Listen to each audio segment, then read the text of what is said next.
नमस्कार, आप देख रहे हैं इवनिंग बुलेटिन। मैं हूं आपके साथ रेखा मिश्रा। बुलेटिन की शुरुआत करेंगे प्रधानमंत्री नरेंद्र मोदी और साथ ही इमैनुअल मैक्रों से।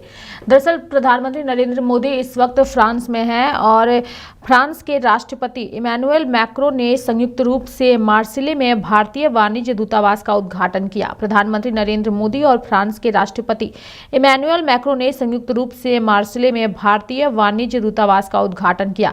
प्रधानमंत्री नरेंद्र मोदी और फ्रांस के राष्ट्रपति इमैनुअल मैक्रों ने मार्सिले में भारतीय वाणिज्य दूतावास के उद्घाटन के मौके पर उपस्थित भारतीय समुदायों का अभिवादन भी किया। बता दें कि इस दौरान दोनों ही नेताओं ने भारतीय वाणिज्य दूतावास के उद्घाटन के मौके पर उपस्थित भारतीयों का समुदाय का अभिवादन करते नजर आए और इस दौरान दोनों के चेहरे पर काफी खुशी भी नजर आई। साथ ही प्रधानमंत्री नरेंद्र मोदी को देखने के लिए जो भारतीय समुदाय के लोग पहुंचे थे उस दौरान काफी खुश नजर आए।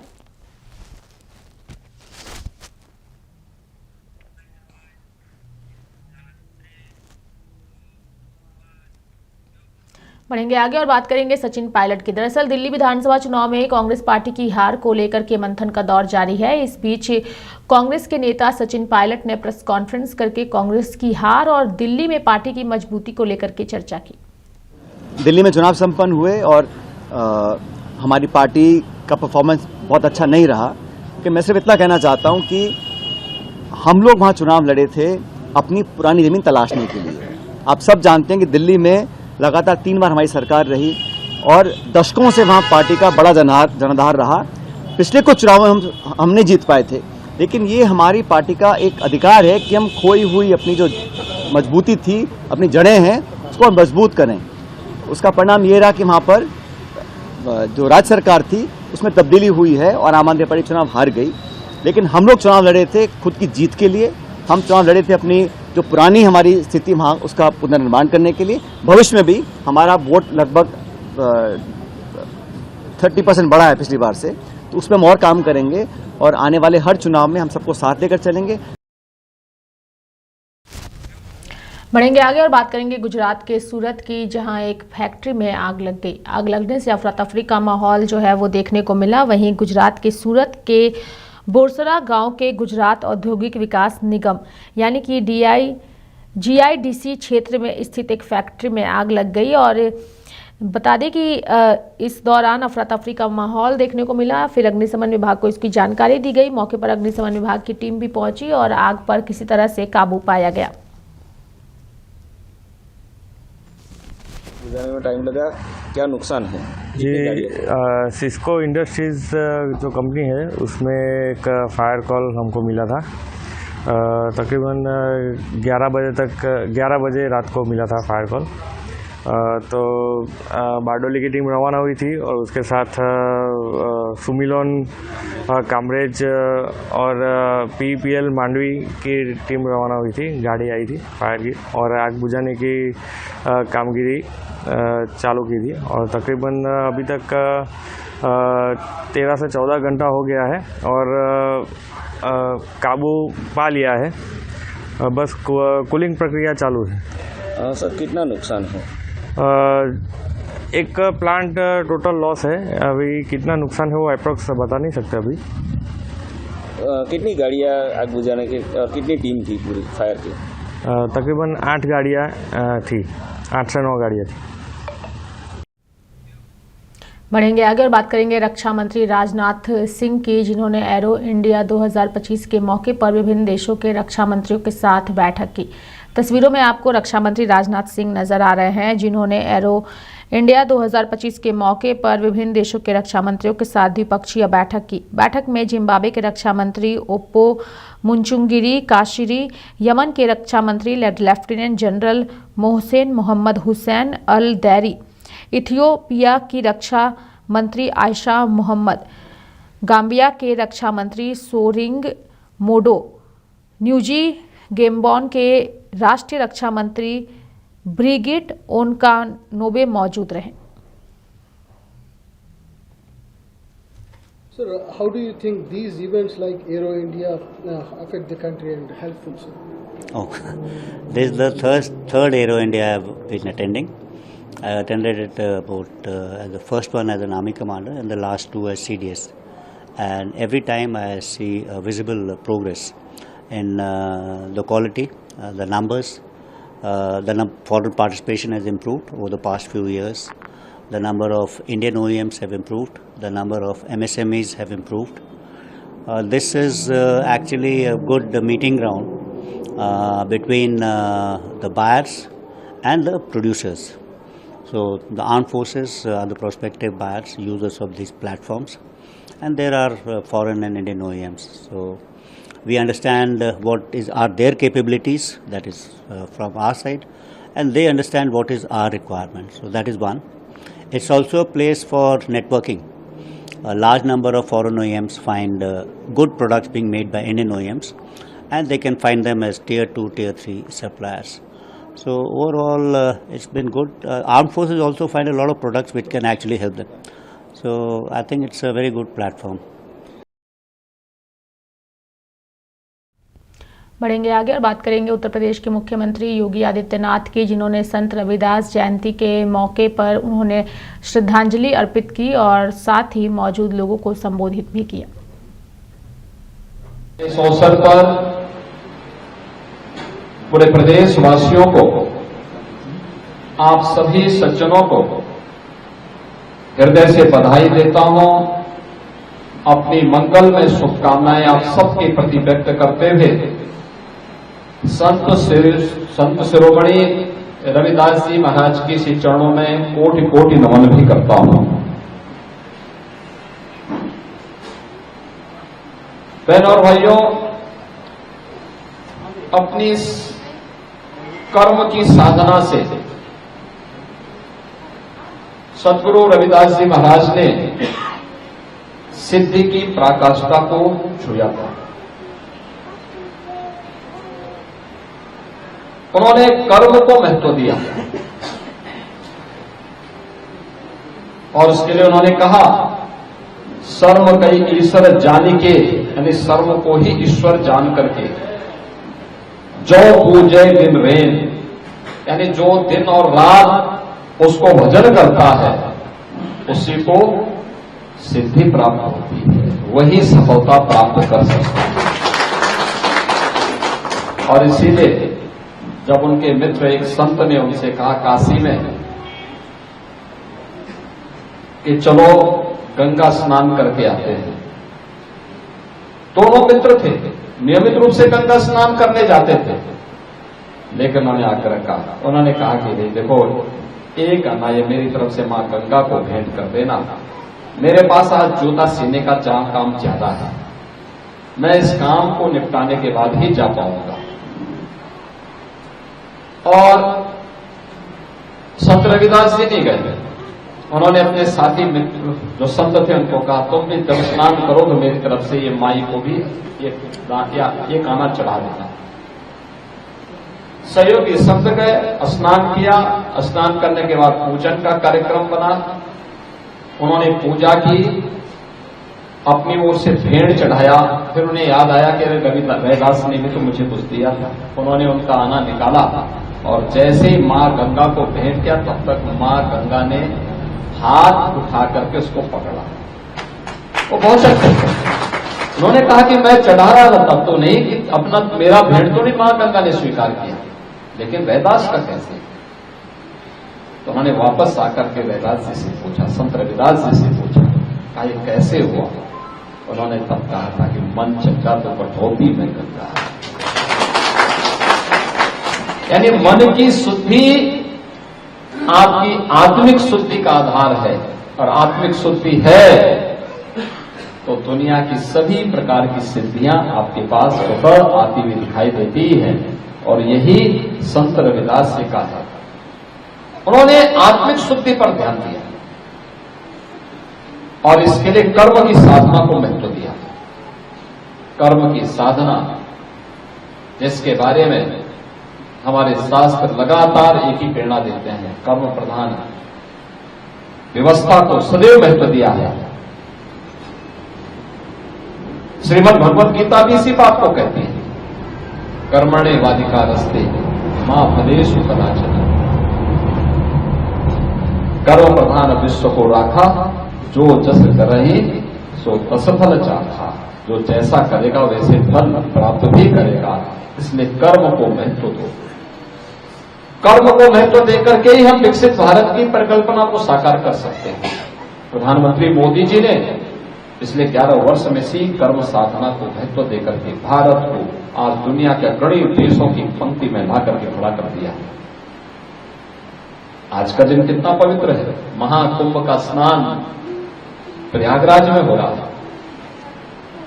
13 जनवरी से अब तक पिछले एक महीने में 47 करोड़ से अधिक श्रद्धालु मां गंगा, यमुना और सरस्वती की त्रिवेणी में आस्था की डुबकी लगा चुके हैं और ये क्रम अभी चलेगा 26 फरवरी तक। अनुमान करिए अगले 14 दिन में कितने बड़े पैमाने पर श्रद्धालु जनाएंगे। बढ़ेंगे आगे और बात करेंगे आम आदमी पार्टी के नेता व उखला विधानसभा सीट से आम आदमी पार्टी के विधायक अमानतुल्लाह खान की, जिनकी मुश्किलें कम होने का नाम नहीं ले रही हैं। अमानतुल्लाह खान पर जो है वो एक आरोपी को रिहा करके भगाने का आरोप है, जिसके बाद से पुलिस लगातार उनकी छापेमारी को लेकर के हर जगह अभियान चला रही है। वहीं अभी तक उनकी गिरफ्तारी नहीं हो पाई है, जिसको लेकर के पुलिस ने जानकारी दी। देखिए, ऐसी अभी तक कोई चिट्ठी मुझे जो है अभी तक रिसीव नहीं हुई है। सर 48 घंटे से ज्यादा बीत अमानतुल्लाह खान फरार हैं। कहां तक से आपकी इन्वेस्टिगेशन पहुंची है, किस तरह की लीड्स मिली हैं? ये अभी जो है इन्वेस्टिगेशन चल रही है और जो संपर्क किया जा रहा है, कोशिश की जा रही है उनको ट्रैक करने की। अभी तक कोई संपर्क नहीं हो पाया। शाहरिज जो है वो एक वांटेड अक्यूज्ड है, उसका अमानतुल्लाह खान से क्या रिश्ता है, वो उससे क्यों सेव करना चाह रहे थे? देखिए, अभी इन्वेस्टिगेशन इस एस्पेक्ट पे चल रही है। जब इसमें कोई जिससे कांटेक्ट हो पाएगा, जब इसमें आगे की जांच हो पाएगी, पूछताछ हो पाएगी, तभी इन सब पहलुओं पे खुलासा हो पाएगा। उनके घर के बाद आया गया है जी, उनको नोटिस दिया गया है ज्वाइन करने के लिए। सर, आप ये कह रहे हैं कि मतलब कोई चिट्ठी जो अमानतुल्लाह खान या आम आदमी पार्टी दावा कर रही है कि चिट्ठी दिल्ली पुलिस कमिश्नर को लिखी है, क्या आपको कोई ऐसी जानकारी मिली है? इसको थोड़ा स्पष्ट कर दीजिए। देखिए, मुझे मीडिया सूत्रों से ही मिली है, मेरे पास अभी कोई चिट्ठी ऐसी नहीं आई। क्या कमिश्नर ऑफिस पर वहां पर रिसीव कराई गई हो सर? एक नोटिस अभी दिया जा चुका है। सर, क्या कमिश्नर ऑफिस, ये कहा गया है कि कमिश्नर ऑफिस शिकायत दर्ज कराई गई है कि पुलिस उन्हें गलत मुकदमा बनाकर फंसाना चाहती है, तो क्या कमिश्नर ऑफिस पर रिसीव नहीं हुई है या आपके एंड पर रिसीव नहीं हुई है या दिल्ली पुलिस को कोई शिकायत रिसीव नहीं हुई है? मुझे ऐसी अभी तक कोई चिट्ठी नहीं मिली। कोई और सेक्शन इंपोज करना चाहेंगे अभी उस केस के? मकोका लगाने की क्या तैयारी है सर? नहीं, ऐसी कोई तैयारी नहीं। सर, एक क्वेश्चन और है सर, जो जिस तरीके से एक्यूज है, क्या वो पीओ है? उसके बारे में बता सकते हैं? अमानतुल्लाह खान ये कह रहा है कि उसको बेल मिल चुकी है, तो थोड़ा कोर्ट का प्रोसेस क्या रहा है, क्या वो पीओ था, इसका थोड़ा बता सकते हैं सर? देखिए, अभी जांच का विषय है, मैं इस पे कमेंट बाद में करूंगा।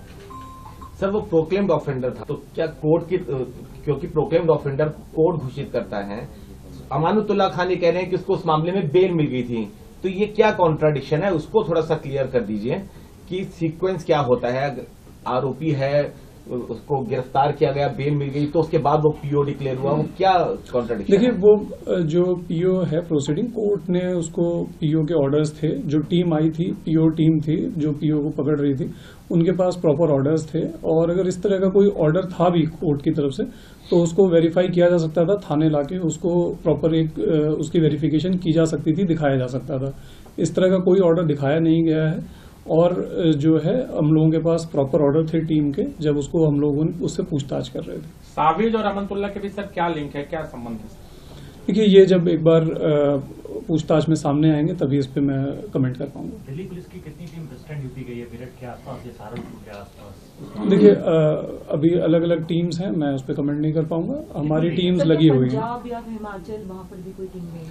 देखिए, मेरी टीम्स जो हैं मुझे मालूम है, हम लोग जो है अलग अलग जहाँ पे इन्फॉर्मेशन आ रही है वहाँ पे हम लोग टीम्स से छापेमारी कर रहे हैं। किस तरीके की कोऑर्डिनेशन आप लोगों का अमानतुल्लाह खान की गिरफ्तारी के लिए?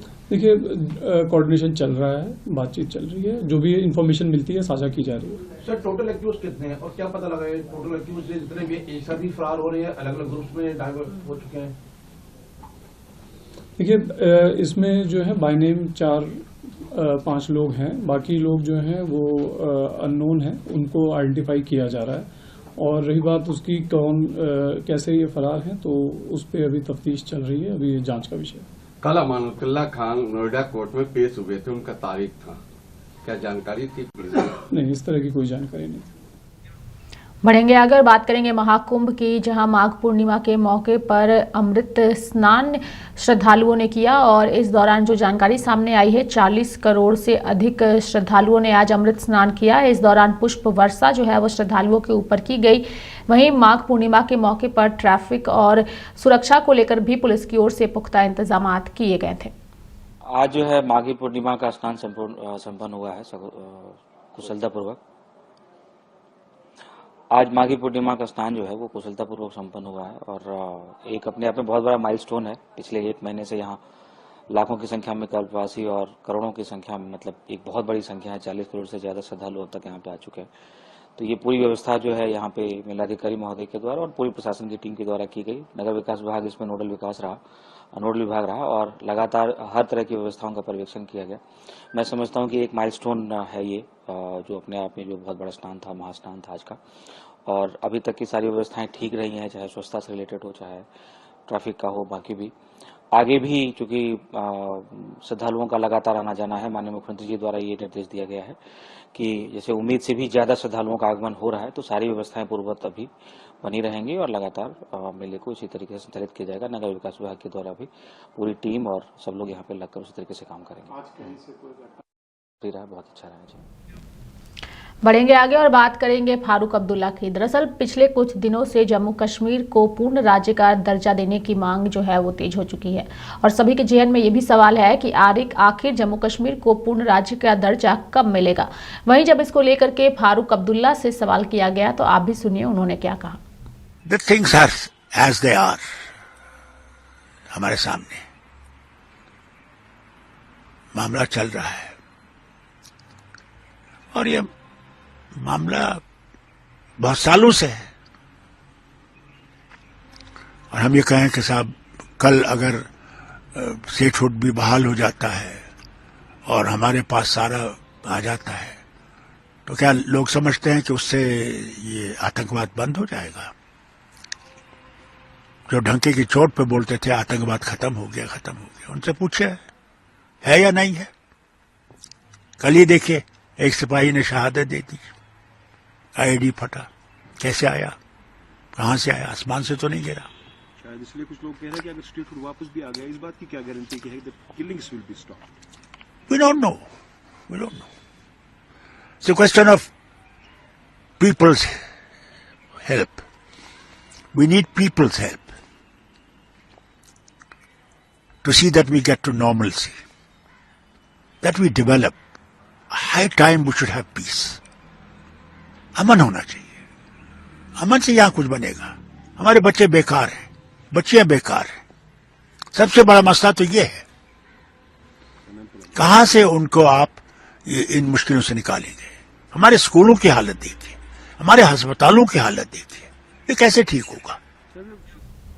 बढ़ेंगे आगे और बात करेंगे उत्तराखंड की, जहां राष्ट्रीय खेलों का आयोजन किया गया है। 11 स्थानों पर यह आयोजन है जिसमें तैयारियां जो है वो काफ़ी अच्छी दिख रही है। इन खेलों का समापन जो है वो 14 फरवरी को होगा। वहीं उत्तराखंड के मुख्यमंत्री पुष्कर सिंह धामी ने इन खेलों के आयोजन पर अपनी प्रतिक्रिया व्यक्त की है। अच्छी चल रही है और सारे जो आयोजन है अलग अलग स्थानों पर पूरे राज्य के अंदर 11 स्थानों पर यह आयोजन हमारे बहुत अच्छी तरह से संचालित हो रहे हैं और इसका समापन समारोह 14 तारीख को हल्द्वानी में गोलापार स्टेडियम में होगा।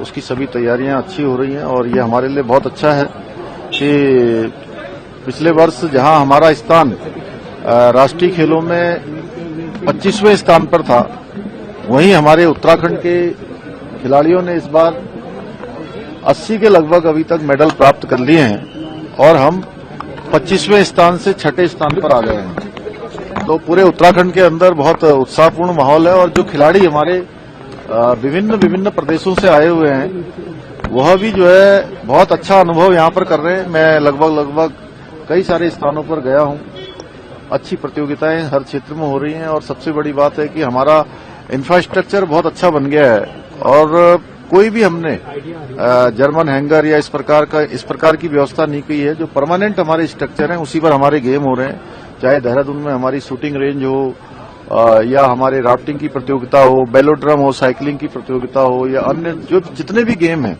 सारे के सारे हमारे एक परमानेंट स्ट्रक्चर पर हो रहे हैं। और राज्य की उपलब्धि ये भी है कि इस बार हमें कोई भी गेम करवाने के लिए राज्य से बाहर नहीं जाना पड़ा है। पहले के समय में ये होता था कि जहां भी गेम होते थे कोई न कोई गेम उनको बाहर करवाने पड़ते थे। सर, आने वाले ओलंपिक के लिए तैयार होता जा रहा है। देखिए, हमारे आदरणीय प्रधानमंत्री जी के नेतृत्व में 2036 में ओलंपिक की जो मेजबानी का जो काम जो है मिलना है, उसमें उत्तराखंड भी पूरी तरह से तैयार है। और हमारे बच्चे, हमारे यहाँ के स्ट्रक्चर सभी हमारा बहुत अच्छा हो रहा है।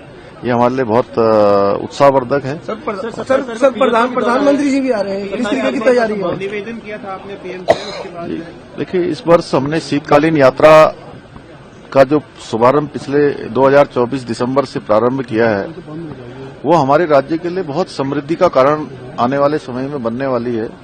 उसका एक बहुत अच्छा अनुभव है और पूरे वर्ष भर यात्रा चलेगी। आदरणीय प्रधानमंत्री जी से मैंने निवेदन किया था कि आप भी शीतकालीन यात्रा में कभी अगर आएंगे तो निश्चित रूप से हमारे राज्य का बहुत इससे जो है ब्रांडिंग होगी पूरे विश्व के अंदर। जब भी प्रधानमंत्री जी कहीं जाते हैं तो पूरी दुनिया का ध्यान उस तरफ जाता है। वो आदि कैलाश गए, चाहे माणा गए या केदारनाथ में उन्होंने गुफा में प्रवास किया, तो उसके बाद वहां पर यात्रियों की संख्या, तीर्थयात्रियों, श्रद्धालुओं की संख्या बढ़ी। और आदरणीय प्रधानमंत्री जी शीतकालीन यात्रा में आएंगे तो निश्चित रूप से राज्य की समृद्धि में बहुत तेजी से विकास होगा। तो मेरे साथ अभी के लिए इस बुलेटिन में इतना ही। आप देखते रहिए लाइव इंडिया हर पल। नमस्कार।